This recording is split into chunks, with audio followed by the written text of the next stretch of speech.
Kamusta po kayo? Bago po ang lahat, first things first.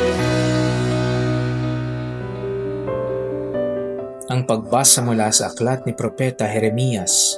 Noong panahong iyon, sinasabi ng Panginoon, "Sa araw na iyon ako'y magiging Diyos ng buong Israel at magiging bayan ko sila."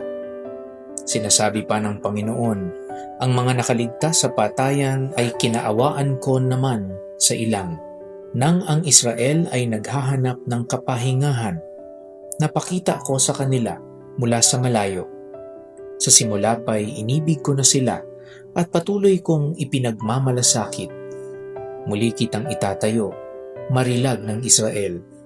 Hahawakan mo uli ang iyong mga pandereta at masaya kang makikisayaw. Muli kang magtatanim ng ubas sa mga burol ng Samaria.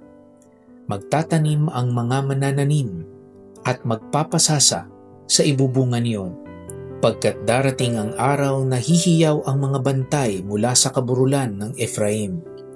Hali kayo, umakyat tayo sa Sion, sa Panginoon na ating Diyos." Ang sabi ng Panginoon, "Umawit kayo sa kagalakan alang-alang kay Jacob. Ipagbunyi ninyo ang pinakadakilang bansa. Magpuri kayo at inyong ipahayag na iniligtas ng Panginoon ang kanyang bayan, ang mga nalabi sa Israel." Ang salita ng Diyos. Salamat sa Diyos. Ang pagtitipan ng Diyos at ng Israel, ang kanilang kasunduan ay ganito: "Ako'y magiging Diyos ng buong Israel at magiging bayan ko sila." Dahil si Yahweh, ang Diyos ng Israel, hindi niya sila pababayaan. Ito ay pinakita niya sa kanila sa ilang mula sa Ehipto. Ginabayan niya sila. Binigyan sila ng kapahingahan nung ipasok niya sila sa lupain ng Kanaan. Kaya umawit sila ng may kagalakan. Hindi niya sila pababayaan. May dahilan palagi ng kagalakan kasi nandyan ang Diyos na sumusuporta sa kanila. Kahit marami na sa kanila ay nasawi at napatapon sa ibang mga lupain, may remnant, may naiiwan o nalalabi sa Israel na makararanas ng kanyang pagkalinga at kaligtasan. Ang kaligtasan na sinasabi ay nilalarawan ng pagtatanim uli ng ubas at aanihin nila ang kanilang tinanim. Hindi masasayang ang kanilang effort.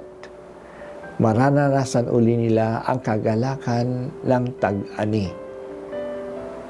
Noong panahon ni Jeremias, may maraming pagkakataon na nawawala na ng pag-asa ang mga tao.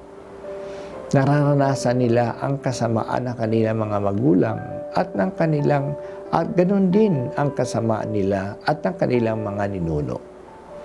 Naranasan nila ang parusa na natatanggap nila sa kamay ng kanilang mga kaaway. Talagang mahina na sila at kakaunti na lamang. Kailangan silang paalalahanan na hindi sila totally na matatalo. Tapat ang Diyos sa kanyang tipan.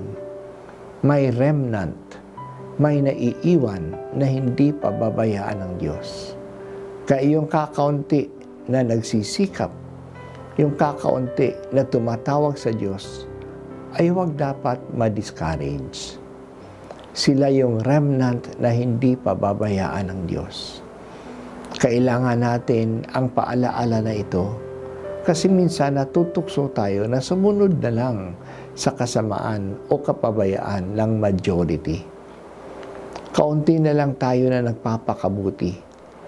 Kaunti na lang ang naninindigan. Walang-wala tayo sa survey.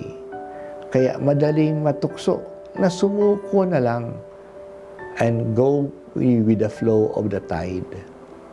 Magpadala na lang tayo sa agos ng kasamaan o kapabayaan. Hindi nadi-discouraged ang Diyos.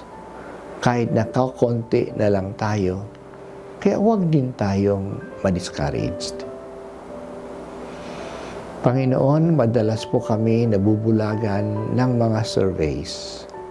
Parang sinasabi ng mga survey na ito na sumunod na lang kami sa karamihan. Hindi na prinsipyo ang mahalaga, kundi ang ginagawa ng karamihan. Pero Panginoon, kumakapit kami sa iyo. Alam po namin na minamahal mo kami at hindi mo kami pababayaan. Kahit na marami ay nagpapadala na sa mga moda ng kasamaan. Darating ka, Panginoon, upang kami ay itayo at patnubayan sa katarungan.